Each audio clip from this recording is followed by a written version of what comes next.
Yo, what's up guys? Welcome back to the channel where I post everything Harry Potter related. But today we're gonna go ahead and talk about the books versus the movies. I know a lot of people that have only seen the movies and they like Harry Potter, but they will never get themselves to actually read the book. But I'm gonna go ahead and tell you why it's actually more beneficial to read the book and then watch the movie than just watch the movie. So if you guys have never read the book, definitely stay tuned for this video because I'm gonna go ahead and talk about all the benefits of reading the book and maybe some little bloopers as to what isn't in the movie but it's in the book.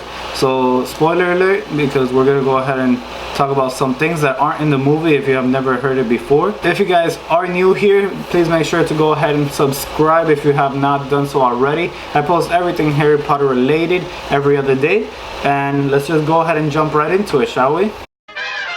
Jumping right into number one, and probably the biggest reason, is that the book has way more details than the actual movie. In fact, it has a lot more details that in the movie they don't really show because obviously they don't have enough time to do every scene that's in the book on a movie.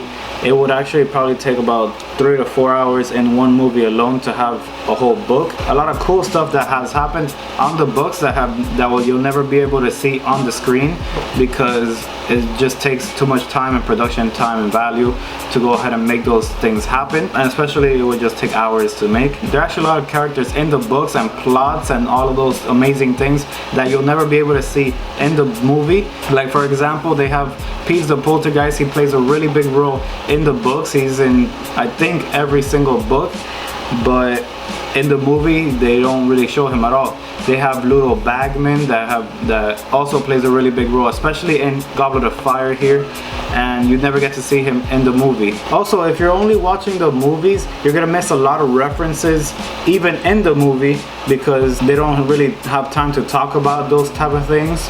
And if you have read the book, you'll know more or less of what they're talking about in the movie.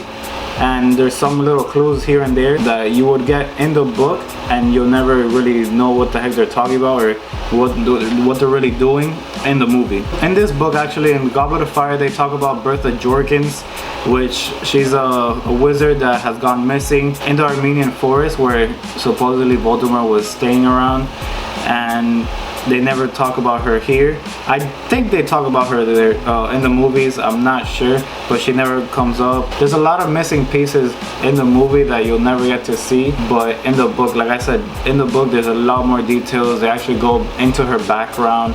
They go into the background of Frank the gardener for the riddles and stuff like that. And also in the book there's a lot more invisibility cloak scenes, whereas in the movie you really just see a couple, you don't see that many. For example, in the first book, in the Philosopher's Stone or the Sorcerer's Stone, regarding which one you're getting, if you're in the UK or if you're in America, in the first chapter they talk about Vernon Dudley seeing wizards for the first time. He's not really watching the wizards, but he sees them around the city. They acting very strange around him and stuff like that.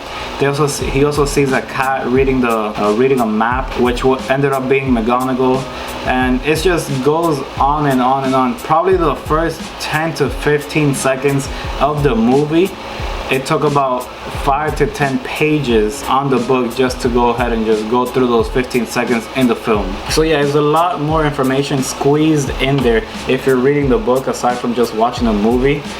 There's some scenes that actually have never happened in the movie that obviously have happened in the book. For example, I know in the Goblet of Fire, actually it isn't Cockcroft who actually says that Barty Crouch Jr. was a Death Eater. If you guys are a die-hard Harry Potter fan, I definitely recommend you guys to go ahead and read the books. There's just a lot of information that has crammed in these 10 little books from J.K. Rowling that you will never get to see even in deleted scenes on the movies. I have watched the movies probably over 100 times in each movie, and it's still not enough information as to what I get from reading the books alone. So I definitely recommend you guys, if you want to go ahead and go a step further into the wizarding world, to go ahead and copy yourself a book. I got this one actually. This is an illustrated version of Harry Potter and the Goblet of Fire. I recently got this about a month ago, and it was 50% off just because it was opening day and release date. So I got that really well, and I got it for a good price. And the books are literally, you could get them at eBay, you could get them on Amazon.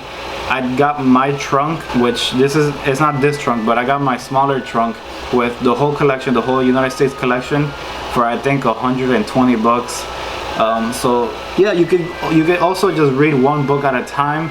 I know that for the paperback it's probably like $5, $6. It's not that bad, but yeah, I would definitely recommend you guys to go ahead and read the books if you not have already done so. Like I said, if you guys are a Harry Potter fan and would love to go ahead and keep watching these type of videos, go ahead and hit that like button so I know I did a very good job, and as well subscribe if you have not done so already. I post Harry Potter content like this one on a daily basis.